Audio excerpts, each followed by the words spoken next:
ಒಂದಾನೊಂದು ಕಾಲದಲ್ಲಿ ಹಸಿರು ಹೊಲಗಳ ನಡುವೆ ಒಂದು ಸಣ್ಣ ಹಳ್ಳಿಯಿತ್ತು. ಆ ಹಳ್ಳಿಯಲ್ಲಿ ಕೃಷಿಕನೊಬ್ಬನ ಬಳಿ ಒಂದು ಬಲಿಷ್ಠ ಕುದುರೆಯೂ ಮತ್ತೊಂದು ಸಾಮಾನ್ಯವಾದ ಕತ್ತೆಯೂ ಇತ್ತು. ಇಬ್ಬರಿಗೂ ಕೃಷಿಕನು ಪ್ರೀತಿಯಿಂದ ಆಹಾರ, ನೀರು ಕೊಡುತ್ತಿದ್ದ. ಆದರೆ ಅವರ ಕೆಲಸದಲ್ಲಿ ವ್ಯತ್ಯಾಸ ಇತ್ತು. ಕುದುರೆ ಹೆಚ್ಚು ಸಮಯ ಹಬ್ಬ ಜಾತ್ರೆಗಳಲ್ಲಿ ಸವಾರಿ ಮಾಡಲು, ವಿಶೇಷ ಅತಿಥಿಗಳನ್ನು ಹೊತ್ತೊಯ್ಯಲು ಬಳಸಲ್ಪಡುತ್ತಿತ್ತು. ಅದಕ್ಕೆ ಚೆನ್ನಾದ ಅಲಂಕಾರ, ಬಣ್ಣ ಬಣ್ಣದ ಹೂಮಾಲೆ ಹಾಕಲಾಗುತ್ತಿತ್ತು.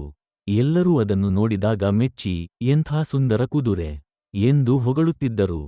ಆದರೆ ಕತ್ತೆಯ ಕೆಲಸ ಬೇರೆ. ಅದು ಹೊಲದಿಂದ ಮನೆಗೆ ಕಟ್ಟಿತಂದ ಹುಲ್ಲು, ಇಂಧನ, ನೀರು ಇತ್ಯಾದಿಗಳನ್ನು ಹೊತ್ತು ತರುತ್ತಿತ್ತು.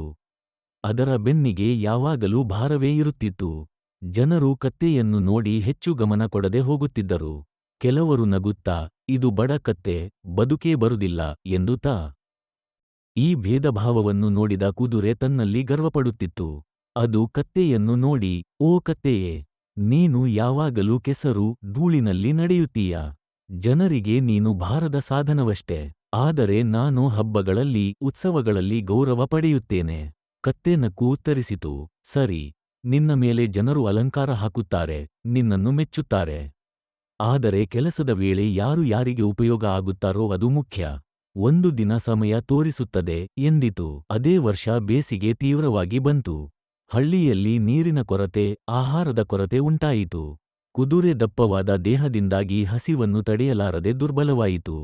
ಅದನ್ನು ಸವಾರಿ ಮಾಡುವವರು ಕಡಿಮೆಯಾದರು. ಯಾರೂ ಅದನ್ನು ಅಲಂಕರಿಸುವುದಿಲ್ಲ, ಹೊಗಳುವುದಿಲ್ಲ.